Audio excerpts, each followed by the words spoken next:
মেধা লাগবে, সততা লাগবে, যোগ্যতা লাগবে, কি লাগবে সবকিছু নিয়ে আমরা বাংলাদেশের মানুষের কাছে প্রস্তুত আছি। এই ছাত্র শিবিরের অগ্রযাত্রা কেউ থামিয়ে রাখতে পারবে না। ঢাকা বিশ্ববিদ্যালয়ে নির্বাচনে বিজয়ী হয়ে যাওয়ার পর এসি দেখে, ফ্রিজ দেখে, উন্নয়নের যাত্রাগুলো দেখে যদি আবার কারোর মধ্যে মনে হয় যে নীলক্ষেতের গল্প তৈরি করে ঢাকা বিশ্ববিদ্যালয়ের পরবর্তী অন্যান্য বিশ্ববিদ্যালয়গুলোর নির্বাচন ঠেকিয়ে দেওয়া যাবে, নির্বাচনের বিজয় ঠেকিয়ে দেওয়া যাবে, বোকার স্বর্গে বাস করা ছাড়া তাদের মাথায় আর কিছু আছে বলে আমরা মনে করি না। গল্প বানিয়ে এখন এদেশের ছাত্র জনতাকে থামিয়ে দেওয়া যাবে না। এদেশের ছাত্র জনতা এখন কথার চেয়ে কাজ দেখতে চায়। আমরা সেই কথা বলতে চাই যা করতে চাই, আমরা সেই কাজ করতে চাই যা বলতে চাই। আমরা কথা এবং কাজের মধ্যে কোনো গরমিল রাখতে চাই না। এদেশের ছাত্র জনতা এখন কথার ফাঁদে পা দিতে চায় না।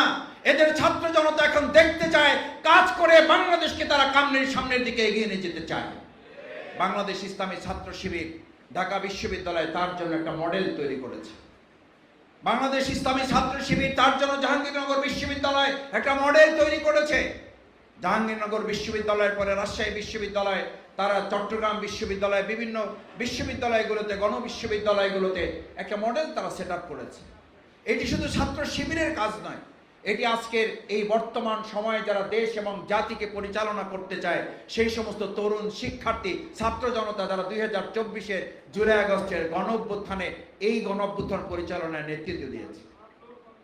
এই গণঅভ্যুত্থান পরিচালনায় যারা জনগণের কাছে কাছে গিয়ে বলেছিল পানি লাগবে পানি, আজকে সেই ছাত্র জনতাই বলছে মেধা লাগবে, সততা লাগবে, যোগ্যতা লাগবে, কি লাগবে সবকিছু নিয়ে আমরা বাংলাদেশের মানুষের কাছে প্রস্তুত আছি। এই ছাত্র শিবিরের অগ্রযাত্রা কেউ থামিয়ে রাখতে পারবে না।